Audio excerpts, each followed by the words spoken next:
예수님께서 이야기를 실제를 이렇게 곁들여서 설명해 줍니다. 마지막 때 아주 중요한 징조가 있을 텐데 인자가 가까이 왔다라고 하는 징조가 뭐냐? 무화과 나무의 비유를 배워라. 비유를 가지고 예수님께서 가까이 문 밖에 이른 것을 알아야 된다. 그래서 그 가지가 연해지고 잎사귀를 내면은 여름이 가까운 줄 알아라. 여름이 가깝다라고 하는 것은 이스라엘 사람들에게 추수할 때다. 그렇기 때문에 종말의 시간, 마지막 때가 가까이 이른 것을 알아야 된다. 진실로 너희에게 말하는데 이 세대가 지나가기 전에 이 일이 다 이루어질 거다. 천지는 없어져도 내가 한 이 말은 반드시 없어지지 아니하고 이루어질 거다. 인자가 오는 것이 모든 징조 가운데 가장 중요한 징조다. 날씨가 더워져 가지고 사람들이 하룻밤 자는 것도 힘들어하는 이것, 고통스러운 것, 잠 못 자는 게 문제가 아니라 불나 가지고 그래서 매캐한 연기에 쌓여 가지고 그렇게 생명을 잃는 게 문제가 아니라 인자가 문 밖에 온 것이 중요한 거다. 그런데 한 가지, 그 날과 그때는 아무도 모른다. 천사도, 하늘에 있는 천사도 모르고 아들도 모르고 아버지만 아신다. 주의하라, 깨어있으라. 그때가 언제인지 알지 못한다 라고 말씀하시면서 인자가 가까이 왔다라고 하는 예를 들어주는 거지. 예. 하나님의 나라에 대해서는 비유로 말씀하셨습니다. 주님께서 하나님의 나라에 대해서 이야기해 줄 때 사람의 말로 설명하면 못 알아들으니까 비유를 말씀해 주셨죠. 하나님의 나라는 겨자씨 한 알과 같다. 보기에는 아주 왜소하고 작지만 금방 자라서 나중에는 새가 깃들고 사람들이 쉬지 않느냐. 하나님의 나라는 겉으로 보기에는 아무것도 아닌 것처럼 보이지만 실상은 온 사람들을 다 쉬게 하고 그리고 편안하게 해주는 그런 하나님의 나라는 유익한 나라이고 아버지의 집이다. 하나님의 나라에 대해서 비유로 말씀을 해주시는 거죠. 그런데 인자가 가까이 온 것은 비유로 말씀하실 필요가 없는 거죠. 왜냐하면 바깥에 주인이 우리 주님이 와 계시는데 그것을 비유로 설명할 필요가 없잖아요. 그래서 예를 들어주는데 오늘 34절 가령 사람이 집을 떠나서 타국으로 갈 때 그 종들에게 권한을 주어서 각각 시무를 맡기며 문지기에게 깨어있으라 명함과 같다. 우리 주님께서 가까이 오셨다라고 하는 말은 사람이 집을 떠나서 타국으로 갈 때 여기에 사람 이렇게 되어 있으니까 보통 이 세상에 존재하는 모든 사람들 누구나 집 나올 때가 있지 않느냐. 아침에 출근할 때도 집 나오는 거고 친구 만나러 갈 때도 집 나오고 여행 갈 때도 집 나오고 그리고 이번 홍수가 나가지고 반지하에 물이 잠겨서 그래서 집에 있을 수 없으니까 나오고 불이 나서 나오기도 하고 또 물난리가 나서 나오기도 하고 여행 때문에 집을 나오기도 하고 출근하기 위해서 나오기도 하고 학교 가기 위해서 나오기도 하고 그렇게 사람이 집을 나오지 않느냐. 그렇지만 사람이 집을 나왔다가 영원히 안 돌아오는 그런 비극적인 경우도 있지만 못 들어올 수도 있지만 보통은 아침에 집 나갈 때 여보 안녕 하고 그게 마지막 인사가 아니라 다시 돌아올 것을 예측하고 아무런 것도 아닌 것처럼 만약 그게 마지막이었다면 그런 식으로 인사하고 나오지 않죠. 어떻게 나오십니까? 집 아침에 나오실 때 정말 지긋하게 애틋하게 포옹하면서 그렇게 나오십니까? 요즘 지난 한 주간 동안 이렇게 딱 닫은 사람 포옹해 보신 분 한번 손 들어 보십시오. 많지 않잖아요. 저는 어제도 포옹했어요. 두 분이나 어저께 장로 부총회장으로 나오시는 윤한진 장로님 그리고 또 축사해 주신 김성철 목사님 제가 이렇게 안아드렸어요. 저보다 더 훨씬 형님들입니다. 그런데 저는 따뜻하게 안아드립니다. 하나님께서 그런 달란트를 저에게 주셨어요. 여성들에게는 제가 안아주지 못하고 눈으로만 인사하지만 남성들에게는 형제들에게는 따뜻하게 안아줍니다. 아침에 나올 때 이게 마지막이라고 한다면 우리의 인사가 그렇게 허술하게 해서는 안 되는 거죠. 그래서 사람이 집을 떠나서 나가면서 타국으로 갔다. 이 타국으로 간다라고 하는 말이 우리가 지금 생각하는 것처럼 훌쩍 갔다 오는 그런 타국의 개념이 아닙니다. 요즘 일본 김포에서 비행기 타고 인천에서 비행기 타고 1시간이면 가고 또 2시간이면 북해도까지 가가지고 2박 3일 엔저가 돼가지고 이때다 싶어가지고 그냥 왕창 막 우리 대한민국 사람들이 1000만 명이나 되는 사람들이 여행을 다녀왔습니다. 쉽게 다녀옵니다. 옛날 같으면 엄두 내지도 못할 일이잖아요. 통신사로 나라의 대표가 300명이나 되는 일행을 이끌고 일본을 방문하고 돌아오는데 석 달 걸렸는데, 석 달. 일본 갔다 오는데 3개월 걸렸는데 타국으로 간다라고 하는 것이 지금처럼 비행기 타고 훌쩍 갔다 올 수 있는 그런 타국이 아닙니다. 그 당시에 타국은 이스라엘이 속해 있는 그 지역에서 바로 옆 나라도 있죠. 위쪽에도 있고 요르단도 있고 시리아도 있고 남쪽 이집트도 있고 그렇게 있지만 배를 타고 지중해를 건너가면 3,000km입니다. 3,000km. 여러분, 마케도니아, 이탈리아도 아니고 마케도니아, 그리스 남쪽에서부터 그렇게 육지로 해가지고 이스라엘까지 돌아오는데 3,000km 비행기로만 33시간인데 지금도 갈아타고 하는 것 다 빼고 경유하는 시간 7시간 빼고 그냥 단순하게 비행기 시간으로만 따져도 33시간인데 그 먼 옛날 예수님 2000년 전인데 우리 주님께서 이야기하실 때 타국으로 간다라고 하는 것은 쉽지 않은 일입니다. 마태복음 24장 똑같은 이 기록을 보면서 제자들이 주인이 멀리 갔기 때문에 타국으로 갔기 때문에 3개월 이내에는 못 온다. 1년 이내에는 못 온다 해가지고 자기가 그 당시에 자기 주인이 있을 때 못했던 것 해보고 그냥 게으르고 술 마시고 동료들 때리고 하다가 주인한테 돌아왔을 때 주인한테 혼났잖아요. 그런 것처럼 여기 타국으로 간다라고 하는 말 멀리 가는 겁니다. 그러면서 이 사람이 굉장히 부자인 거죠. 종들이 많으니까 각 종들에게 권한을 주어서 각각 시문을 맡기는데 오늘 그 종들에게 일 맡기는 것이 중요한 것이 아니라 그 종들 중에서도 특별히 한 사람에게 여기 문지기라고 되어 있습니다. 문지기들이 아닙니다. 한 사람에게 문지기에게 특별한 명령을 하나를 더하죠. 뭐 하라고요? 깨어 있으라. 아멘. 아멘. 일반 예수 믿는 이 세상에 예수 믿는 사람들이 얼마나 많습니까? 10억이 넘습니다. 10억이 넘는 사람들이 예수 믿고 있습니다. 정교회로 믿고 감리교로 믿고 성결교회로 믿고 침례교회로 믿고 장로교회로 믿고 루터교회로 믿고 참 다양하게 예수를 믿습니다. 많은 종들이 있습니다. 우리 주님께서 각 그리스도인들에게 다 사명을 맡겨주셨습니다. 주의 전에 올 때는 예배만 드리러 올라오서는 안 됩니다. 다 자기 소임을 감당을 해야 되는 거예요. 하는 주님께서 맡겨주신 그 사명을 감당하는 거죠. 예배만 살짝 드리고 엉덩이만 따뜻하게 의자만 대펴놓고 가서는 안 된다고 늘 말씀드렸습니다. 교회 와서 봉사해야 됩니다. 직임을 맡아주셨는데 각각 권한을 맡겨주셨는데 권세를 맡겨주셨는데 능력을 맡겨주셨는데 교회 와가지고 다른 사람들 봉사하는 거 섬김 받아서는 안 된다는 거예요. 다른 사람 봉사하셔야 됩니다. 나이가 많든 적든 예수를 처음 믿었던 많이 믿었던 큰 종이든 작이든 여기 종들은 남종이든 여종이든 가릴 것 없이 다 제가 말씀드렸잖아요. 새가족 교육받는 3주 동안은 새가족이에요. 오늘 세 분이 오늘 환영받는데 이제 오늘부터는 헌가족이라니까 헌가족. 새가족이 아니라고. 새가족이 아니라고요. 우리는 헌신자입니다. 이 헌신이라고 하는 말이 낡아졌다는 말이 아닙니다. 몸과 마음과 영혼을 한 곳에 집중하여서 열정을 다하는 것이죠. 그래서 종들에게 권한을 맡겨서 시무를 하게끔 했는데 한 종에게만 문지기 역할을 주면서 깨어 있으라 명령을 추가합니다. 문지기의 역할, 다른 종들은 잡일하죠. 잡일. 종들은 물 길러 오는 종들은 물 길러야 되고 장작 패는 종은 장작 패야 되고. 그런데 문지기는 하는 일이 뭐죠? 말로 해보세요. 말로. 문지기는 뭐예요? 듣지만 말고 말로 해보시라니까. 문지기는 뭐 한지요? 문을 지키는 게 문지기잖아요. 문을 지키는 게 문지기죠. 문을 지키는 게 문지기입니다. 그런데 문지기는 다른 종들과 달리 깨어 있어야 된다. 오늘 문지기는 깨어 있어야 된다. 문지기는 집에 아무나 들어오게 해서는 안 되는 거죠.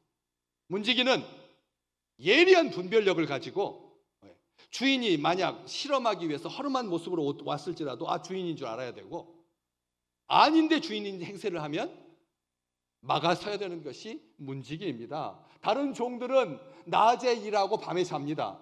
그렇지만 문지기는 낮에 자고 밤에 일하는 자가 문지기죠. 24시간 문지기, 보통 옛날에는 24시간 문지기지 어떻게 낮에 자고 밤에 일할 수가 있겠습니까? 문지기는 24시간 근무라도 낮에 다른 종들도 있으니까 가끔씩 졸 수는 있지만 당연하게 졸아서는 안 되는 거죠. 그리고 밤 시간은 다른 종들이 낮에 열심히 일했으니까 푹 자라고 밤에 문지기는 졸거나 자서는 안 되는 거죠. 문지기는 낮에 다른 종들이 있으니까 같이 섞여서 그래서 잠깐 쉴 수는 있어도 밤 시간에 졸아서는 안 되는 거죠. 거기 35절 말씀에 다 밤 시간, 저물 때, 밤중, 다굴 때, 새벽 다 밤 시간입니다. 그 시간 동안 졸아서는 안 된다라는 것이죠. 문지기는 문을 지켜야 됩니다. 주인의 재산을 지켜야 됩니다. 우리는 하나님께서 특별하게 문지기의 사명을 더해 주신 자들입니다. 그렇기 때문에 각별한 거죠. 교회 성도들은 다른 세상 사람들과 같은 그런 일들에 주인이 맡겨준 일에 열심히 살지만 우리는 이 주일날 문지기의 사명을 가지고 깨어서 하나님을 예배하고 그리고 악한 것이 교회에 들어오지 못하도록 막아서야 할 책임감이 있다는 겁니다. 그냥 아무나 들어와서는 안 돼요. 누구든지 예수 믿으면 구원받죠. 그렇지만 그 누구든지의 아무나는 아닙니다. 하나님께서 태초부터 작정한 사람, 하나님께서 구원을 주시기로 결심한 사람, 그 사람이 와서 우리와 함께 예배 드리는 거지 이단 신천지가 구원파가 우리 교회에 들어와 가지고 예배는 드릴 수 있습니다. 그렇지만 그 사람이 활동하고 그래서 교회를 잠식하고 그래서 통째로 교회를 옮겨가는 산옮기기 그런 일들을 우리가 막아서야 되는 거죠. 다음 주가 이단 경계주일입니다. 주의 백성들에게 문지기의 사명이 있어야 된다는 거죠. 영적으로 분별력을 가지고 깨어있지 않으면 악한 자가 밤에 와가지고 씨 뿌리는데 주인이 알곡을 뿌렸는데 그 위에다가 가라지를 덧뿌리고 가서 그래서 곧 추수할 때까지 내내 고통스러운 거예요.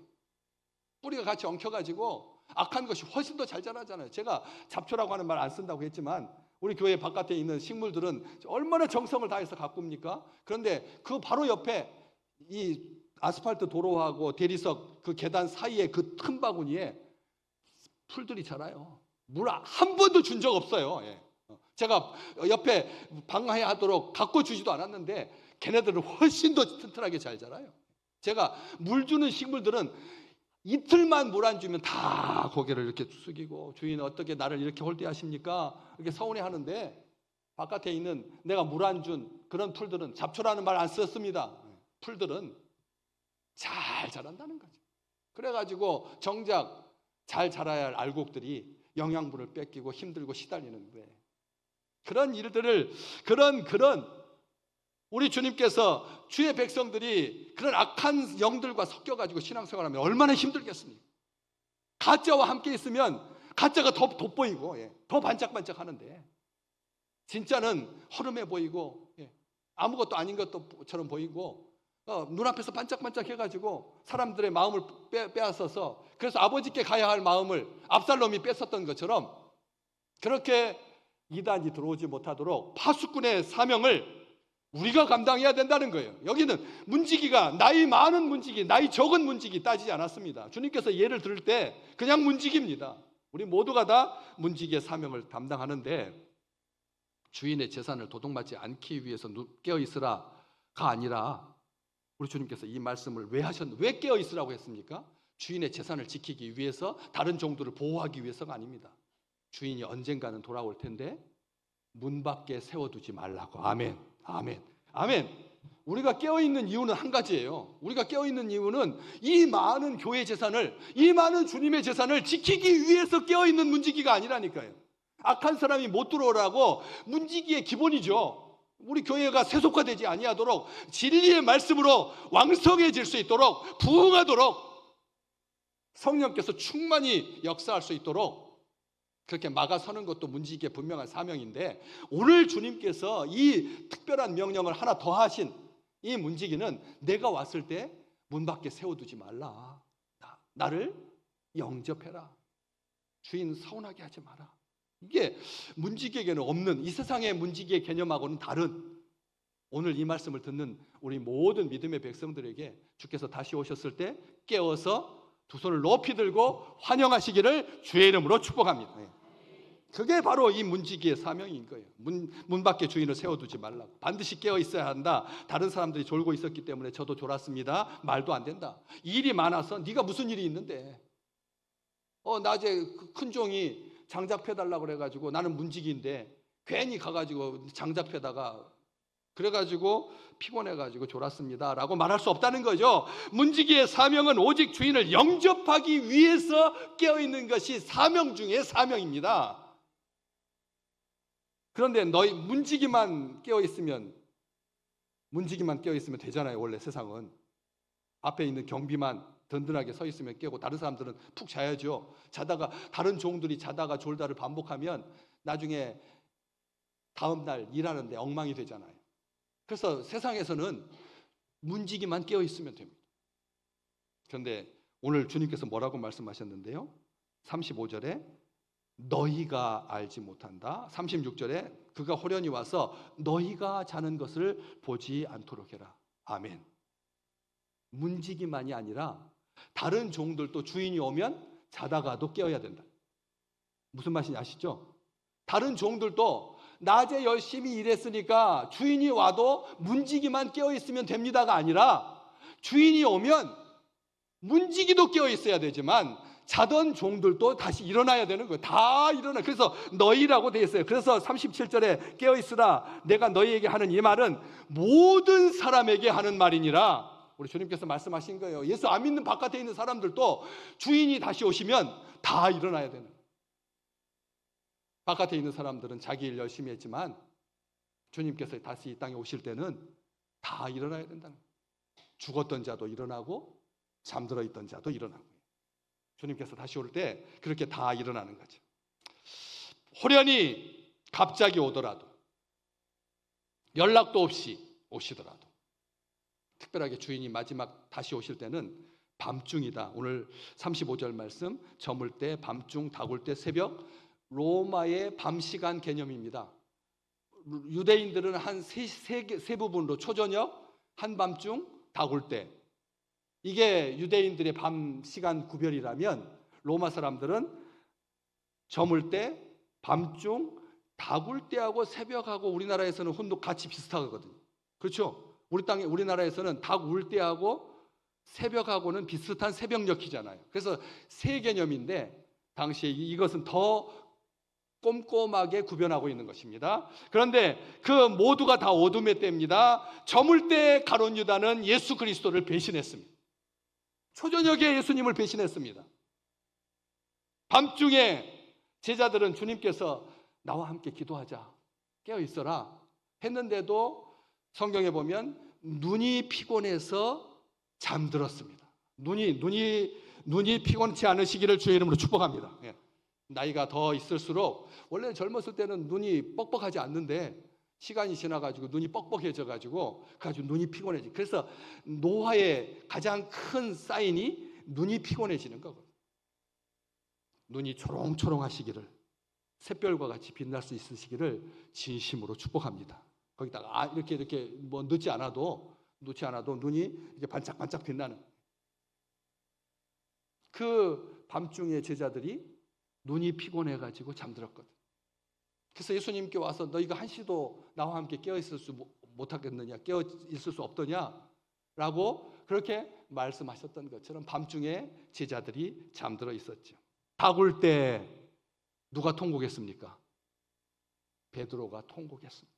닭 울 때 베드로가 주님께서 하신 말씀이 생각나서 네가 닭 울기 전에 나를 3번 부인할 거다 해가지고 주님께서 하신 그 말씀이 생각나서 닭 울 때 엉엉 큰 소리로 통곡했습니다. 제자들.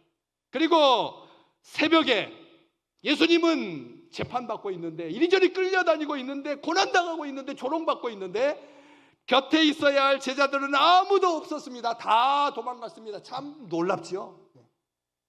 주님께서 밤중에 오실지 초저녁에 오실지 닭 울 때 오실지 새벽에 오실지 모르는데 주인이 왔을 때 제자들은 다 도망가고 다 졸고 다 자고 배반하고 예수님 팔고 다 예수님의 제자들입니다.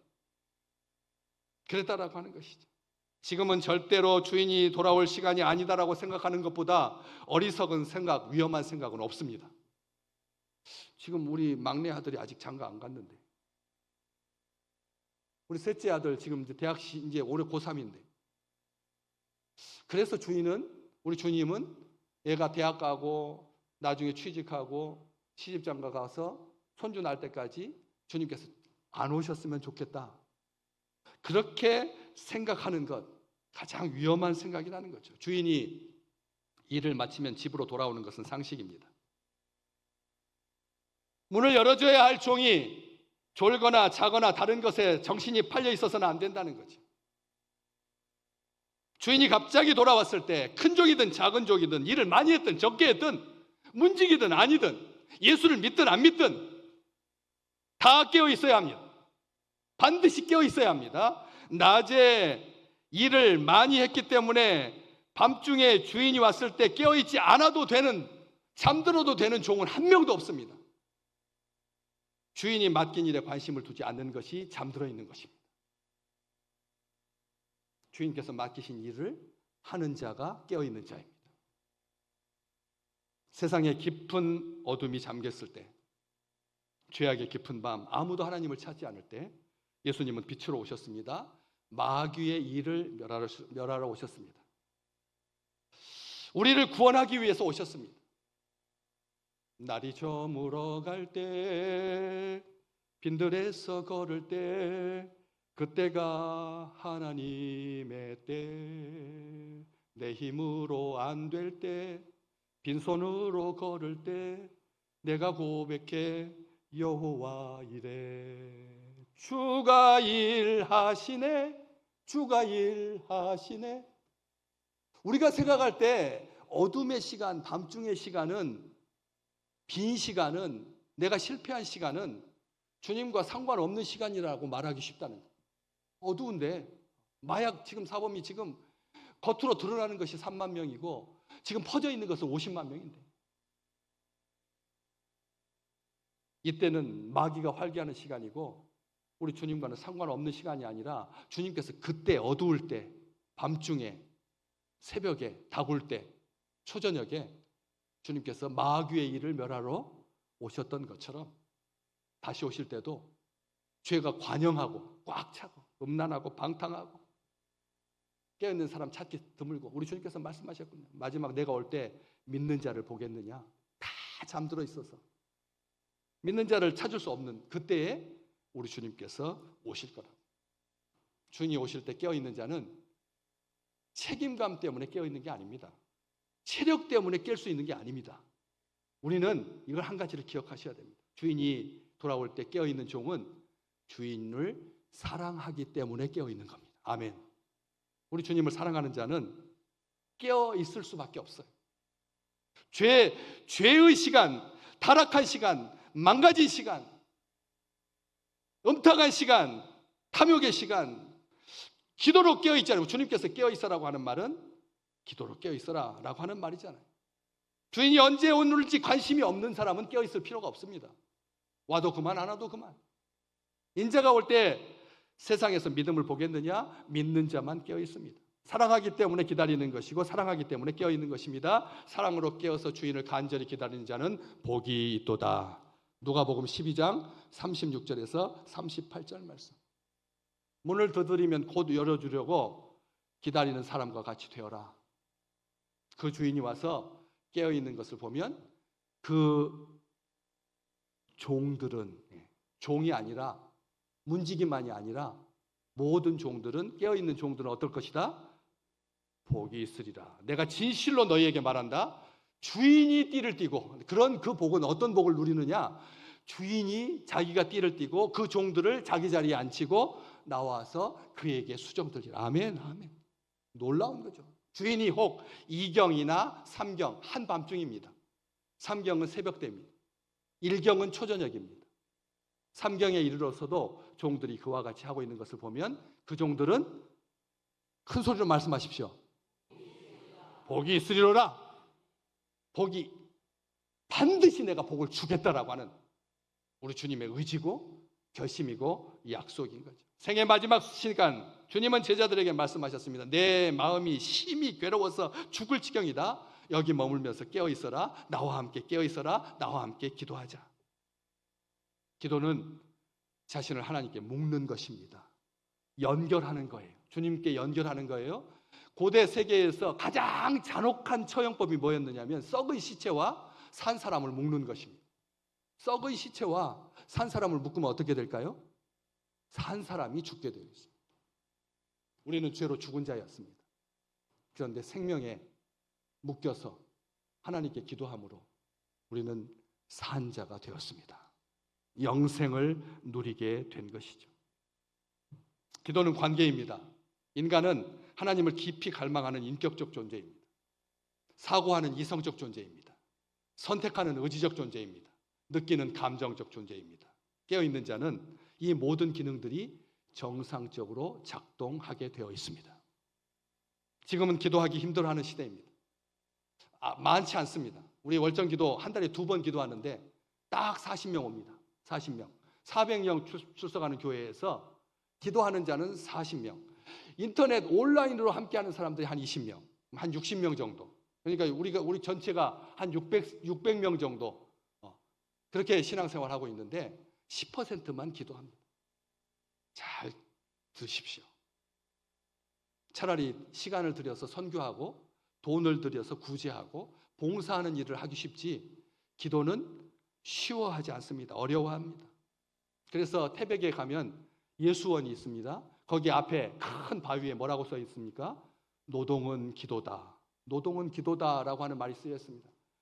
이 노동은 기도다라고 하는 말이 노동이 기도가 아닙니다. 노동하면서 주님을 바라보고 노동하면서 민족과 나라를 위해서 기도하고 그래서 노동이 노동으로서의 가치를 하는 거지 노동이 기도를 대신할 수 없습니다. 주회전에 와가지고 부지런히 일하는 것, 바닥 닦는 것, 거미줄 걷어내는 것이 기도하는 게 아닙니다. 그것은 그냥 그건 일하는 거죠. 기도가 기도인 거예요. 기도가 기도인 겁니다. 다른 사람들이 우리를 대신해서 기도해 주기 때문에 나는 평안하다. 그래서 절대 그런 자가 없어야 합니다. 다른 사람이 기도로 사는 것보다 비참한 것은 없습니다. 내가 기도해야지요. 내가 기도해야죠. 내가 기도해야 하는 겁니다. 다른 사람이 기도하는 것, 그 덕 보고 살아서는 안 된다는 거예요. 기도가 기도입니다. 기도로 깨어있지 않으면 방탕함과 술 취함으로 생활의 염려로 마음이 둔해지고 자신을 옳지 않은 것에 쏟아붓게 되고 불순종과 게으름과 무지로 영혼의 깊은 잠에 빠져서 영적 분별력을 잃게 되고 영적 타성에 젖어서 방황하게 되고 우왕좌왕하게 되고 실족하게 되고 시험에 빠지게 되고 멸망길로 가게 되는 것이죠. 로마서 13장 13절에서 14절 낮에와 같이 단정히 행하라. 이 말은 무슨 뜻입니까? 지금 다 밤이다. 그러니까 나처럼 어떻게 하라고요? 단정히 행해라. 방탕하거나 술 취하지 말고 음란하거나 호색하지 말고 다투거나 시기하지 말고 오직 주 예수 그리스도로 옷 입고 정욕을 위하여 육신의 일을 도모하지 않아야 될 이런 시간에 깨어있으면 세상은 점점 더 악해질 수밖에 없다라고 하는 것이죠. 기도가 세상을 변화시키는 겁니다. 기도만이 세상을 변화시킵니다. 기도만이 사람을 깨어있게 합니다. 체력으로 절대 못 깨어있습니다. 의지로도 안 됩니다. 결심으로도 안 됩니다. 열심으로도 안 됩니다. 절대 못 깨어나. 기도해야지만 깰 수가 있습니다. 기도하면 변화되기 시작합니다. 기도하면 놀라운 일이 일어납니다. 하나님의 역사가 나타납니다. 미국이 지금처럼 지금 미국 어떠십니까? 한 도시 전체가 다 마약을 해가지고 대낮에 그 도시를 지나갈 수가 없는 거예요. 그러니까 차 안에서 숨어가지고 카메라로 이렇게 찍으니까 사람이 허리가 이렇게 한번 보세요. 마약에 취한 사회. 그래서 대학에 들어갔던 청년 5명이 이래서는 안 되겠다. 이 나라 망한다. 우리 조상들이 하나님께 예배하기 위해서 대서양을 건너왔는데 예배를 위해서 바다를 건너온 민족이 이렇게 약에 취해 있어서 잠들어 있어서 졸면서 되겠느냐 해가지고 기도했죠. 강가에서 기도하는데 갑자기 소나기가 쏟아졌습니다. 이번 주에 정말 그냥 맑았다가 쏟아졌다가 요 강 하나 차이인데 저쪽은 해가 떠 있고 이쪽은 비가 오고 한참 기다렸는데 비가 안 멈추는 거예요. 그래서 바로 옆에 있는 건초 더미에 가가지고 속에서 그렇게 있는데도 계속 비가 내렸습니다. 그럴 때 한 청년이 이렇게 말했습니다. 비가 그칠 때까지 세계 선교를 위해서 우리 함께 기도하자. 그래서 그 기도가 건초 더미 기도회입니다.